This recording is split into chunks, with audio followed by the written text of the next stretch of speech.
I went through a breakup once that really f***ed me up. Oh God, I know. So bad. Wait, who? Ah, his isn't even. Oh my God! You cannot say that. They don't know who he is. Welcome to the No Podcast with me, Nikki Spo. This episode is brought to you by Painless Pregnancy. In case you missed it, I worked with Painless Pregnancy very soon after the birth of my third baby, and honestly, I wish I had found them earlier in my childbearing journey. I am so excited to tell you all about Painless Pregnancy and how, no matter where you are in your motherhood journey, the Painless Pregnancy team can guide you through happy and healthy pregnancies, postpartum healing, and beyond. Stay tuned for our promo code so you can get 10% off of your first visit with Painless Pregnancy. Hi. Hi. Mwah. Jamie is here from Los Angeles. Welcome to your podcast. Welcome to my podcast, The To No with your Nikki Spo. Podcast. This is so fun. Here, I'm Hi. putting tarot cards here because I'm gonna read your tarot cards later. Okay, we love that. Maybe I'll read mine too, but I'm scared I to like let the your people socks. know. They're Thank so you. cute. What do they say? These, my socks? Mm-hmm. They say, Mom, I am a rich man. Of course they do. Yeah, well, Of course they do. Very on brand for you. very on brand. I love that. Growing up, it's like people want you to like grow up and marry the wealthy guy, marry the smart guy or whatever. And my answer is kind of like, Mom, I am that man. Like, I am her. Facts. Yeah. Okay, so you're interviewing me today, which is going to be a lot of fun. And I'm kind of scared. I'm not going to lie. I'm kind of scared. But for those of you who aren't familiar with Jamie's like one of my very, very best friends. I call her my lifey. She's my lifey for lifey. We're lifeies. And we've been friends forever. We met each other dancing for the heat. She's been a guest on The No with Nikki Spo a few times now. One of the times we recorded from Zion. Remember? You said it like Zion. that. I said it just like that too. And today, Jamie is a life coach who is helping hundreds and hundreds of women achieve their goals and dreams and live the life that they've always wanted to live. So I'm really excited that you're here. Because I love you, but also because we're kind of like flipping the script on me today, and that's kind of fun. So yeah, if you are not subscribed to the show, The No with Nikki Spo, now is your time to do that. The No is not about knowing everything. It's about coming to know ourselves, and that's why we're here. You can click subscribe on Spotify, Apple Podcasts, YouTube, or wherever you're consuming your content. Do that so that you never miss an episode because, like, for example, you wouldn't want to miss an episode like this one. This is going to be a good one. This is the one. This is one of them. Let me get comfortable. This is really good. Let's get comfortable. Let's get started. Yeah. Okay. Hold on. I need to get my phone out. I'm feeling nervous. My armpits are sweating and shit. I'm sweating a little bit too. Are you? Yeah, Is it but- because it's hot in here? Because we're nervous. I don't know. I think I'm a little nervous, but I'm also excited. I'm kind of nervous. I'm like, should I give some ASMR? ASMR. We love ASMR. Okay. I want to ask you a question before I ask you these questions. Oh my gosh. We're going to get to these in a second. But first, I just wanted to ask you, why did you want me to interview you on your podcast? You know, millions of people, you have millions of close friends who know you so deeply and so dearly. But like, why did you choose me? Well, because okay, why did I choose you? There's a couple questions in there, but why did I choose you is because I feel like you've seen like so many of the iterations of me, right? Like you've been there from like what, 18 years old. So all of my adult life, like you've seen it. Like I have friends obviously that have seen me since like elementary school and middle school that I still have. And I feel really lucky to have friends like that I keep for a long time. But you've seen a lot of the stuff, like a lot of the nitty gritty stuff and probably the most like transformation that I've gone through. And I've seen the same thing with you, you know? So I think we share that. That's part of why, but I picked you to do this. I think I wanted to do this in general because it's like, I used to do these solo episodes and I still do them a little bit, but like I found myself getting kind of uncomfortable doing them because I just feel like I'm like blah, blah, blah, blah, blah, blah, blah, right? I kind of I want somebody to ask me a question and me just give my perspective on it. You know what I mean? And I do that sometimes because I go on other people's podcasts and everything, but I feel like my audience could use a moment to maybe like get to know me a little bit and just uncover some of the things that have been covered. Totally. Yeah. I asked you that question because I feel like I'm a really great person for you to have asked do this, because I do know you so well. And I am so close to you that I'm not going to hold back on the questions. So I feel like your audience is really going to get to know you. And we're really going to go there. You know what I love? I love that you're like, I think I'm great for this. I do. I think it's so awesome that you're like, I'm her. Because I'm it. because I know you, and I'm not gonna. We're not gonna hold back. We're gonna go there. You know. I mean, I might hold back. That's fine. I won't, but it's okay. Yeah. You know what I mean? Okay. Which brings me to my questions. Oh shit. On my little note cards here. we go. So I went through your comments on your Instagram. Huh? Oh God. And some of them are really bad. There's a lot of haters asking really crazy questions, but also saying really mean things to you. And I just figured, like, let's just answer these questions. Like, let's clear up the air. Oh, you know what I'm God. saying? Here we go. Like, why not? You know? Like, they want to know. They want to know? Who's that? No, don't say. Who's that? That's what they want to know. Who's that girl? No. Can you sing it for me, please? You're such La a better la singer. la la la la la la la la. Your vocals are way better. Okay. No, I'm scared. Don't ask. I'm like, this is me, like, postponing the question being asked. I know. It's God. okay. I'll all let right, you get have some your church. moment, and then I'll get to I'm having it. a fucking meltdown already, and it's like 2 minutes in. My God. So let's just get into it. Okay. Are you a gold digger who fumbled the bag? They want to know. We want to know. First of all, that's a question I hate that word, but it is a question.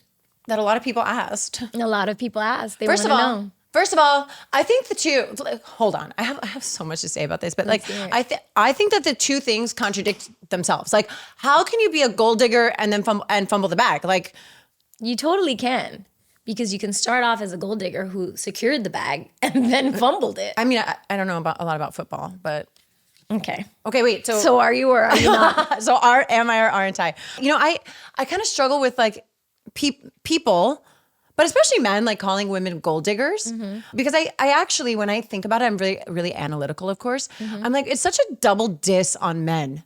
Okay. Like, calling a woman a gold digger is like suggesting that a man has nothing else to bring to the table and that all he has is money. And I'm like, dog, you don't know, like, you think that all these rich guys are just assholes, dumbasses, like stupid and bring zero else to the table? I'm like, you're really dissing the dude that like, oh, you think that guy only has money? Like, he's not hot, he's not, and whoever, like, I'm talking about theoretical men here, guys. Like, he's not hot, he's not stimulating, he doesn't have like other passions out, like, that you share in common, that he doesn't have a big like, you know, there's a million things that a guy can bring to the table that's outside of being money. So I think it's a diss when men especially, but women as well, call a woman a gold digger, because I'm like, dude, you're saying that guy only has that. But there are women that only care about that and That's don't care fine. about what else they bring to the table. And I think that that's what people are calling you. So are you or are you not? I'm not. Okay, great. Okay, but wait, I want to get to a second diss. Yeah. Like, when guys call a woman a gold digger, I think that it's also dissing the man that he's stupid enough to get duped. Like, There are some that are. okay. That's fine, but it's like, when you think about esteemed individuals, of course, like, we're not talking about anything in a vacuum, but like, you're calling a guy a gold digger that he doesn't bring anything else. I mean, a woman a gold digger, basically saying a guy brings nothing else to the table, and then on top of that he's so stupid that he would get duped into being with a woman who only wanted him for that money. And just how there's plenty of women out there that do only want to be taken care of or provided for or have financial status and power. Like, there's a bunch of guys out there that also only want to be with a hot chick and want to be able to do whatever they want and whatever. So to answer your question, I don't consider myself a gold digger. No, I don't. But on that note, I also think that, like, who wants to walk around in the world and be like, yeah, let me date like a guy who has nothing going, the broke guy or whatever, like a guy who has nothing going for him. Like, and if you flipped it, Jamie, like, men aren't like walking around the bar and being like, where's the ugliest bitch in the room? No, listen, personally, I am attracted to success and wealth and abundance. Yeah. Right? So It's attractive. You want to call me a gold digger for that? By all means, please. But that's not all you're attracted to. No, of like, that course can't be not. the only thing. Of course not, but I am attracted to that. Of course. Yeah, and that's okay. And that is attractive. But I think like the comment or the name calling of the gold digger suggests that it's only that. Totally. Right. Yeah. When men and women are so multifaceted. Yeah. And I don't think that I think it's such a double standard in general that like men are quick to call women gold diggers and we're like, dude, you do the same version of that in your own ways. I think everything is an exchange too. Like in relationships, like what do you want and what are you willing to give? I think that works both ways in like so many areas of relationships. Mm-hmm. So I feel like you answered part of that question, right? You told us you're not a gold digger, but did you fumble the bag? I don't know. It depends on like, did I fumble the bag? I don't think I fumbled any bags because my bag is peace, man. I don't think I fumble bags in life. I just don't think so. I think my bag is peace, you know. And I'll give you an example that's like not what you're talking about not what you're talking about over here, whatever anybody's talking about over there. But like, I remember I didn't invite my mom to my wedding, right? And people had like big beefs with that. Things to say. Right, things to say. And you could say like, oh, that's fumbling that bag in a capacity. I know that that's not what society means at large. I understand. I'm not a fucking idiot. But like, when I think about like, did I make a mistake, right? Did I drop the ball on something? People might have said, okay, well, you're going to regret that someday. You're going to regret not inviting your mom to your wedding. And I remember thinking to myself, yeah, well, I'm going to cross that bridge when I get there because you know what? Not having my mom at my wedding brought me peace. And so if you ask me in my life, have I fumbled bags? I'm sure I've dropped the ball. I've made mistakes. I've done things I regret. But when peace is involved, I don't think you're fumbling any bags. So no. Also, people assume things. They have no idea. Who you are, what you've experienced, what you've gone through. For them to say you fumbled a bag is just so dumb. Like, you only know this much of the story. So, again, like, you want to call me a gold digger for being attracted to wealth, please do so. And if you want to tell me that I fumbled the bag because of my situation, like, please do so. You know what I mean? Shorty was rich. Who was rich? Shorty. You. Yes, she is Shorty. She's rich? I mean, yeah, like, and I talked about this on another podcast, and we've talked about it, like, just me and you, talking about wealth. Like, I'm rich in all the ways. Like, my life is rich in love and experiences, in wealth, like financial wealth, in abundance. Like, my life has been rich, honeys. Which brings me to my next question. Did you have money before you got married? Dude, I struggled bust my way into having money. Tell us about it. Yeah, so like I got kicked out of my house when I was around 18 and a half, 19, because my dad got married, and it was kind of like a Cinderella situation where like his wife moved into the house with her daughter, and they were like, you gotta go. And I was like, okay, cool, Dad, we'll go look at apartments together. He's like, nah, you look for an apartment. I was like, what? I remember this. Yeah. We were friends at the time. Dancers. Yeah, at the time. And so I had to go look for an apartment, and I found a literal closet to live in. It was a closet. It was a big walk-in closet. And I lived there, and I paid $400 a month in rent. And I remember being so angry. Like, I was really, really mad that, especially like understanding the background between like my parents, right? Like, my mom was an alcoholic growing up, and my dad was very much my savior. And so when that happened, I was like very hurt that the person who was like supposed to protect me then like moved me out of the house, right? And so I went to go do that. And not only that, like, I remember having a distinct conversation with my dad being like, okay, well, if I'm going to pay my rent, mind you, I was a heat dancer. We didn't make a ton of money, right? And I was a full-time student, right? So the conversation was like, okay, if I'm going to handle paying my rent, which was $400 a month, he would help me with the 25% of school costs that I needed, because I had 75% scholarship to any state school in Florida. And so that was agreed upon. And then I remember, like, I went to go pay my tuition with my family credit card, and the credit card was canceled. I went to go pay gas, and my credit card was canceled.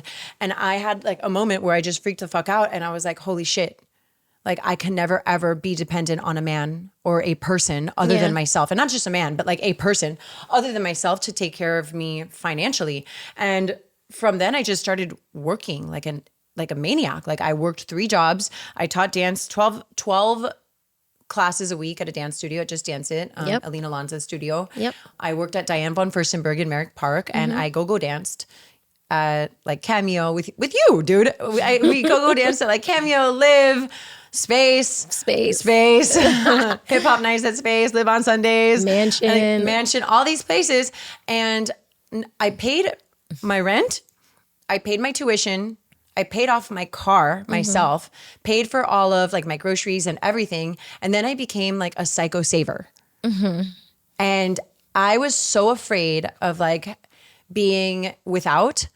And I had a very lack mindset. Like what I know now and what we know, we talk a lot about is a lack mindset. So I held on tightly to everything that I had. And so by the time I got married, I wound up saving $100,000, which for a girl like me who grew up in a really just working class family, my dad was a firefighter. My mom was a substitute teacher and an alcoholic who then stopped working altogether. For me to be able to save that money while also providing for myself without any type of outside assistance was a huge accomplishment for me. So I think that I've been rich. You could, I mean, and that's subjective, right? 100K isn't a lot for some people, but I felt rich. Is a bag.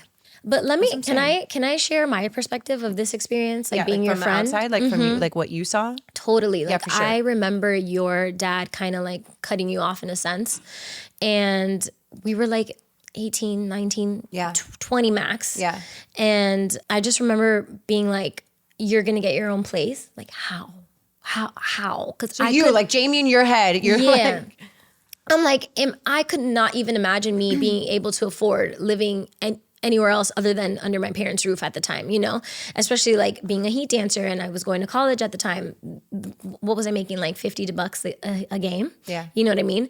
So I'm just like, how are you going to do that? You know, but you did it and I watched you do it. And not only did I watch you do it, but then I watched you get like side hustles and jobs and things and saving money. I'm like, okay, I'm living at home, not paying rent, and I have credit card debt. And you are a couple years younger than me, living on your own, paying rent and saving money. Like, how is this woman doing this, you know? And it was super inspiring for me. And also at the same time, you were like starting your own swimwear line and sewing it from hand and putting on fashion shows. And I'm just like, who is this girl and how does she do all these things? Because you said you were in a lack mindset. I was in a lack mindset. And I also kind of want to talk about this, which I don't think I've ever told anyone this, but why not? Is at one point when I had already moved to LA and we were grown ass adults, I remember I couldn't afford my rent and I called you because you are the girl that I know that had saved $100,000 and knew how to save money and provide for herself financially. And I was in a rut and I needed to borrow money. And I thought, I cringe at the idea of asking anyone to borrow money, but if someone is going to do it and not judge me for it, it's going to be you. And I asked you and you said, oh gosh, what did I say? You said, I have worked so hard for the money that I've saved and I do not lend money to anyone. I will lend this money to you and you will pay it back to me immediately and I won't do it again. And like, I was so grateful for you lending it to me, but also so grateful for the way that you lended it to me because it changed everything for me. It was a moment where I was like, I need to get my shit together financially. Are you sure I asked you to pay me back? Yeah. Oh, damn. It was like, you're going to pay me back like ASAP. Like, you're not going to let this linger kind of thing. It was like, I'm going to do this for you, but it's going to be, I'm going to be responsible and you're going to be responsible. You know, it was like, I'm not fucking around with my coins. Damn, I was And hard. I'm not going to let you fuck around with your coins either. But it changed I didn't things. let you fuck around with your coins either. That's what I'm saying. Like, good. it changed things for me. I was like, holy shit, I got to get my shit together because number one, I'm embarrassed for having to ask you to borrow money. And number two, I'm embarrassed that like, now I'm asking you to lend me your hard-earned money that I couldn't figure out how to do for myself. Now I want to figure out how to do that for myself. You did that for me, and it was just so inspiring and motivating. Thank you. I mean, now that I also think about it, I think I was at the time already married. So like, yeah, maybe. I think I was already married. So it's not like I was struggling financially. But still. But I was still like such a hard ass. You can't take my money. That's what I loved about it is like you weren't struggling anymore, but you were like, I don't play with money. Like I fucking worked hard for this shit and I'm not gonna just like give handouts. Like you need to get your shit together too and I'm gonna help you and then you're gonna go get your shit together. Can we talk about how you have your shit together? And I have she has her shit together. But I really feel like it started from that moment where I was like, I need to get my shit together because this is not cute. Well, I'm happy that we went through that. And me too. I think that made us Look closer. At us. Look at us. Look at us. Shit. Look at us. Hey. Anyways, I just wanted to share my perspective on that. Thank you. I appreciate that. You know, I remember that. I definitely do remember that time. I don't totally recall like all the specifics of it, but it sounds like me. It sounds like something I might say and be like, I've worked for this. Like, nah, back the fuck up. But yeah. And that was, that was in college. You were giving me a girl with boundaries, and I was giving admired boundaries. it. I'm surprised. You were giving boundaries. I had no boundaries back then. Honey. You had financial ones with your friends, and I admired it. Okay. Well, it's good that I had some boundaries in some areas of my life. It's okay. Eventually, you got to become a boundaried ass bitch. I like that. Mm-hmm. I like that title. Mm-hmm. Nikki Spo, boundaried ass bitch. All right, my loves, I want to pause and take a moment to thank our sponsor for today's episode, Painless Pregnancy. I have been working consistently with Painless Pregnancy since the birth of my third baby, and I truly cannot sing their praises enough, which is why I'm so excited that they have come on as a partner for the Know with Nikki Spo. Painless Pregnancy is the leading in-home concierge physical therapy company focusing on the pregnant and postpartum woman. Not only do they provide incredibly valuable services to those women in pain or dysfunction, but they also offer every aspect of wellness. This means that they take care of you during your pregnant and postpartum season of life. They keep you strong and flexible. They keep your pants dry and your sex pain-free. They even do all of the body work needed to maximize your delivery. If you are currently pregnant or have ever been pregnant, you need to reach out to them. They are skilled in assisting with like a bajillion women-specific needs, such as pregnancy and postpartum, obviously, vaginal and C-section deliveries, pelvic floor therapy, physical therapy, diastasis recti, urinary incontinence, fecal incontinence, pelvic organ prolapse, and overall having a healthy pregnancy. I know. Some of this stuff is cringe, but these are like real things that happen. And oftentimes women don't want to talk about them. And you know me, I'm going to talk about it. So if you or anyone you know is on a motherhood journey, I highly recommend reaching out to Painless Pregnancy, no matter what season of motherhood that you're in. Use my code Nikki Spo 10 for 10% off of your initial visit. For more information, be sure to check out the sponsors page at nikkispo.com or check out Painless Pregnancy directly at www.painless-pregnancy.com. Until every woman heals, having this team in your corner to take care of your body is everything. Okay. So we know that you paid for your own apartment when you moved out. We know that you paid your way through college by yourself. Yeah. But who paid for you to start your business? Me. I did. Yeah, with your Like 100K, with your 100K that you had saved. So actually, like once I got married, I was like, I should invest some of this. Like I was so scared to invest money because I was like, I grew up like you have to save it. Like you don't take risks. Don't take risks. Just this is what the safest thing to do is save your money. So I never saved money when I was saving, when I was like earning my money and putting it in the bank. I never did anything with it. I just held it. You just sat there. And so like once I got married, I felt more comfortable to be like, okay, I'm going to invest 50K of this. And I did. And I started getting returns on that. But yeah, I started my business with my money. I love that. Yeah, thanks. The Know with Nikki, like, in case you didn't know, it was like the Know with Nikki, like the business that I started, like, because this one right here, this one, right? So I worked in the art industry for a little bit, and people don't know that, but I did that for a while, and then after COVID and everything, I decided to start this company, and it's not just a podcast, but it's an overall media company because as you know, I do a lot of content creation as well. Let's talk about your business. Right now, it's a podcast. Right now, it's a podcast. Okay, what do you foresee? What are your plans? So what's the goal? I see this, the Know with Nikki Spo is a mindset. It's not about knowing everything. It's about coming to know ourselves. I want that for people. I think that people really long for that. Right now, the business is a podcast. And from the outside, I appear to be an influencer, right? I prefer the title person of influence. Personally, I think it sounds better. I am a content creator, but really my content creation is rooted in things that I firmly believe in and that I think can add legitimate value to people's lives. So it's not a secret. Like podcasts make money from advertising, right? So like they're free. They're free to everybody to listen to. Like, and how grateful should we all be that we have some really beautiful human beings out there, doctors and experts and whatever and so forth, that you can go access all of this information for free, right? You don't even have to buy the book. You can just get the podcast episode and listen to all this content.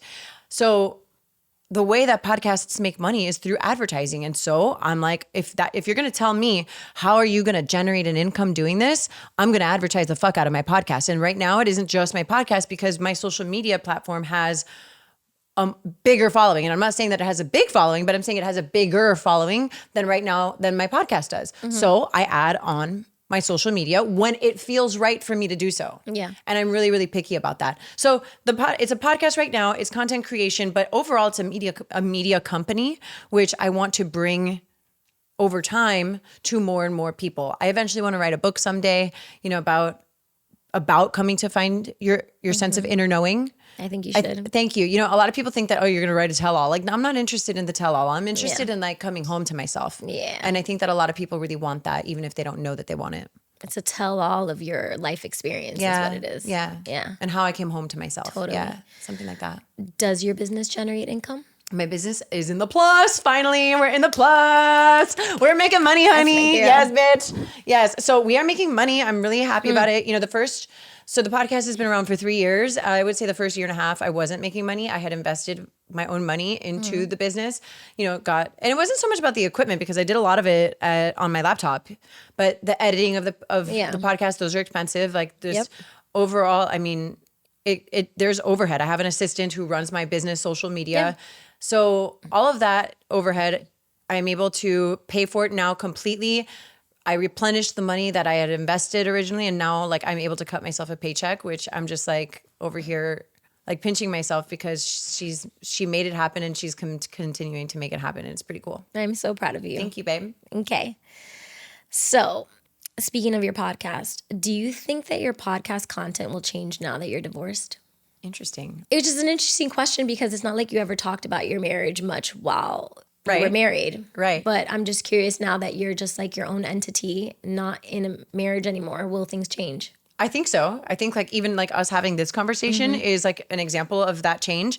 But I definitely feel like I have a perspective now that caters to a certain audience, right? Like, so when I initially started the podcast, it was for a younger version of me, right? Like, who's my audience? A younger version of me who might not, maybe somebody who had struggled with addiction, or like had anxiety, or had issues with their mom, and or a relative that they were estranged from, or maybe they were married to somebody in the public eye, like, and they could relate to me on some level. And so I started the podcast with a younger Nikki in mind. Yeah. And so now that I'm divorced, I have that under my belt. And I say under my belt, nobody goes into a marriage hoping for divorce. That's not, so I don't mean to like frame it in that way, but it is something that I endured, and that I went through, and that I'm going through, right? Like my new life as a single parent, and not just a single mom, single woman, but like a single mother of 3 children, 6 and under. So I think that there are tons of people, women out there, that are going through something similar, or they have gone through something similar. And how wonderful is it to be able to share insights without bringing anybody else down, but be able to share experiences of how fulfilling life can be post-divorce. Yeah. When I think that the overall narrative is that it's a sad thing, because it actually really is a sad thing. But life can also be good on the other side of a sad experience. Totally. So I do think that my content is going to be a little bit different moving forward. I'm dating, and that's its own thing, and that's funny. Like, I think I have so many stories to tell about like dating, that I'm like, I don't know if my audience is into this, but I think we might go into it. Are we? Yeah. You're into it. I'm your audience, so I love that. we're into it. Okay, so tell us about dating. Dating. Like, how's that going? Do we have like contenders? Are we dating for marriage? Are we dating for fun? Like, what's going on? Give us the tea, sis. Okay. The tea. Let me hold on. Yeah. Not like I don't know the tea, but tell the friends. So I definitely foresee myself being in a life partnership again in my life. Like, that's what I want. I think I've always wanted that. I want a partner to do life with, and have a shared interest and commitment to the life. Like, not just be like all about me or all about that other person. I want to have a shared life with somebody. Yeah. Where we have shared values, we have shared goals and dreams, Yeah. and that they aren't just a supporting actor in my life and I'm not just a supporting actress in theirs, but that we mutually support each other and are rooting for each other in whatever it is that each of us are pursuing. Like I want to have that. I want to have somebody that I like can travel well with and be myself with and dress how I want to dress and do the things I want to do and speak whatever I want to say, and that they're like, be more you. Have you not always felt that way? Dress how you want to dress, say what you want to say, be who you want to be I just know that I want that for my future. for your future. So maybe it didn't always exist. I'm in just your saying past. I want that for my future. And I know that I can have it. Like my whole idea moving forward is like, be more you. I don't want to be with somebody who I'm like constantly like trying to change or ask for what I need or, you know, and I do think that marriages and relationships and boyfriend, girlfriend, whatever, like you do have to communicate what you want because people don't read minds. Right. You know, but you have to also take into account, like, is a person willing or capable of giving you those things? And ultimately, Willing. right. Well, you also don't want to have to beg for things. I don't want to be in a relationship with a man who feels like he has to beg me for something. No. Like I ultimately want my man to like be more you. Yeah. And I want that energy, like be more you, like more of what you're serving up is what we want. I want to eat more of that.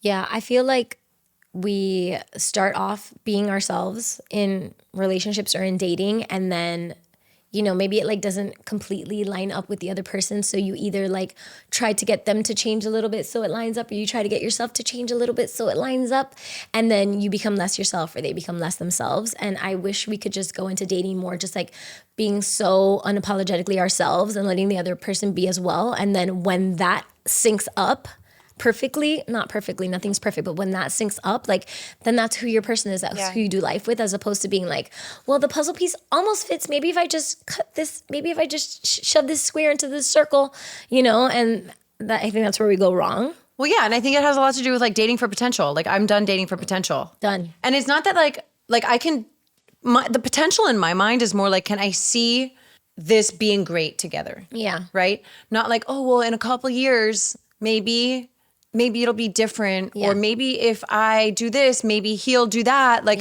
no, like does the goal today in my dating world now is like, do you treat me how I want to be treated? The goal is laugh my ass off, travel well, you know, like have a great intimacy connection. Like these things the potential where I'm like, nobody's met my kids yet. So I'm like, can I see this person being a good fit for my family that I've created? Yeah. And it's a really delicate balance because, you know, my kids have a dad.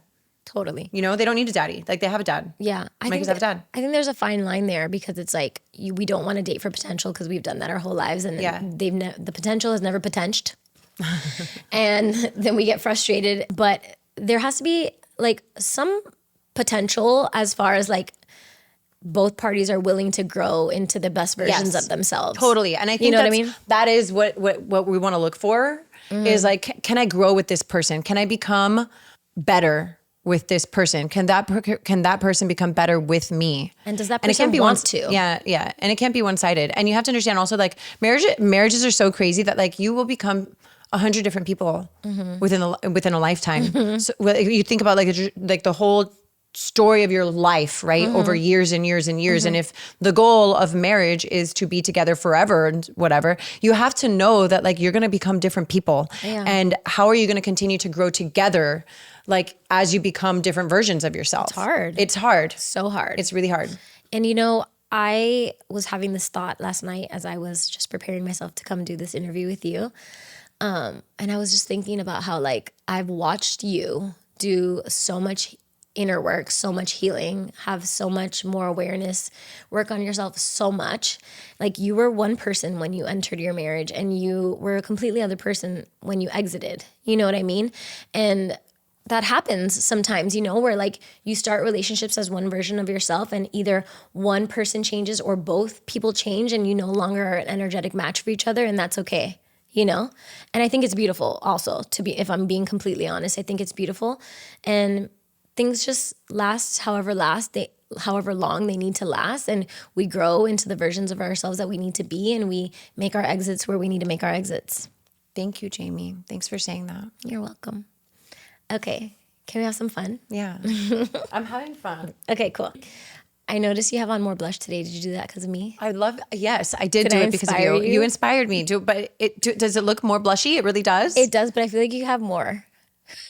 I could have more? Yeah, like I even feel like I could have more. What's up? Is this like a trend that's happening? It's a trend. It is like just a lot of blush? Just like beat as much pink ass blush into your cheekbones Well, did I as do you it? possibly can. You're on your way. I'm on my way. Well, you have it on But your nose too. I'm like doing the most, so. Well, you did the most at Tina's baby shower. I know. And I was like, I'm going to try that. She looks like a fairy princess. And fairies are my thing. But I noticed that you have a little bit more today. I have a tattoo of a fairy. You have a tattoo of a fairy? I do. Is this like your oldest tattoo? This is the old school one? The chonga tattoo. Yeah. The one on your like lower back. Yeah, girl. Tramp stamp. It's not a tramp stamp because it's off to the side. Wait, can we talk about tattoos for a minute? Yeah. Because I want to know. Well, I don't want to know. The people want to know. They don't even know. I want the people to know. You want the people to know. What I'm trying to say is I want the people to know how many tattoos you've gotten since your divorce. I got 9 tattoos since your divorce. I got 9 tattoos. Do you want to know something really funny? Yeah. Well, you already know this, but I went through a breakup once that really fucked me up. Oh, God. I know. So bad. Wait, who? Ah. His doesn't even. Oh my God! You cannot say that. They don't know who he is. He knows who he is. Oh, no. Okay. Don't say the thing about the. He is. You can't say that. Don't put it in, Aram. I'm dying.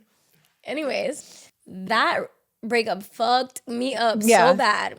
I didn't go get 9 tattoos, but I got 6 removed. But you had gotten at one point, you had gotten all of those tattoos for whatever. Why? Because I don't know. It was right when your dad passed away. It was when my dad passed away. When I go through things, like, you either cut your hair, or you color, or you get tattoos. Ink your whole body up. You just do crazy shit. So yes, my dad passed away and I got a bunch of tattoos, and then I went through this breakup that fucked me up and I got them all removed. No, Jamie had a cross, like a cross stamped on her hand. On my hand. Thick, like a black ink. I was getting my nails done. I'll never forget it. We were I was together. Getting my nails done.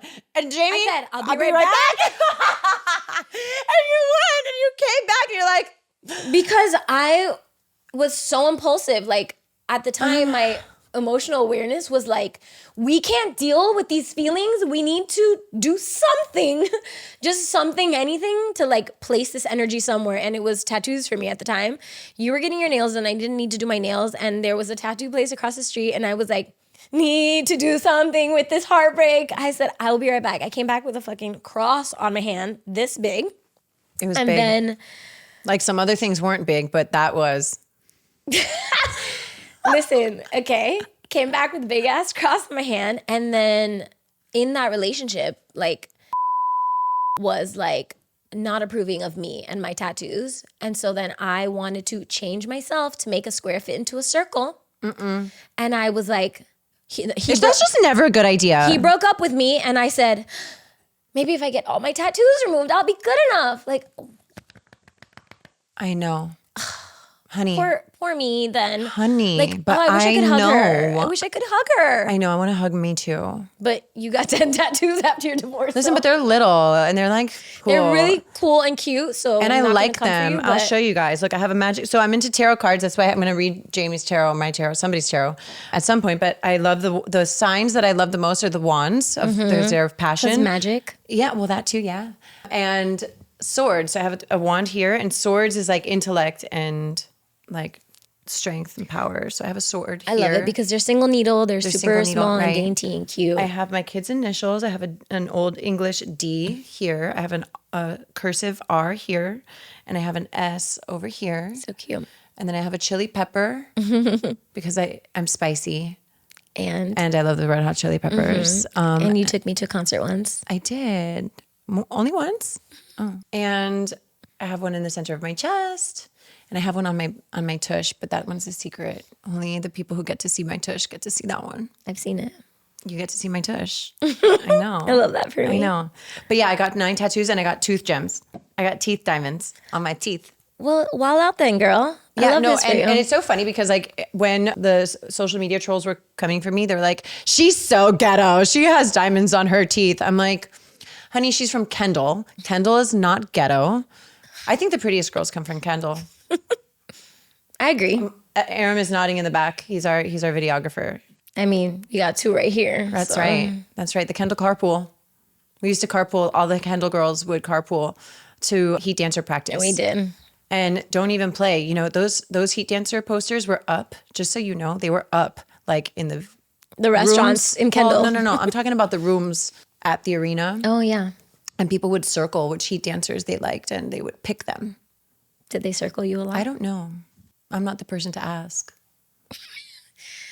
Nikki was in the center of the poster. She wants you guys to know that. Well, it's not that I wanted to know that. It's just that it was unavoidable. It's like, how could you miss me? I'm letting them know that you were in the center. I mean, come on. Doesn't it make things make sense? Like if people are like, make it make sense. Hello. I was never in the center. But you were like a little bit off the center. You had you got a big picture. I did have a big picture in the foldable. But yours was the front of the foldable. And mine was like somewhere tucked inside the middle. And people they're curious as to how and why. I mean, But listen, to this day. No, not about like why I was in the center. They want to know like, well, how did some things happen? What kind of things? Don't make me say it. I don't know what you're talking about. Moving on. Can we have some fun? Yeah, let's have some fun. Okay, good. Because you actually didn't answer the dating question. I do that.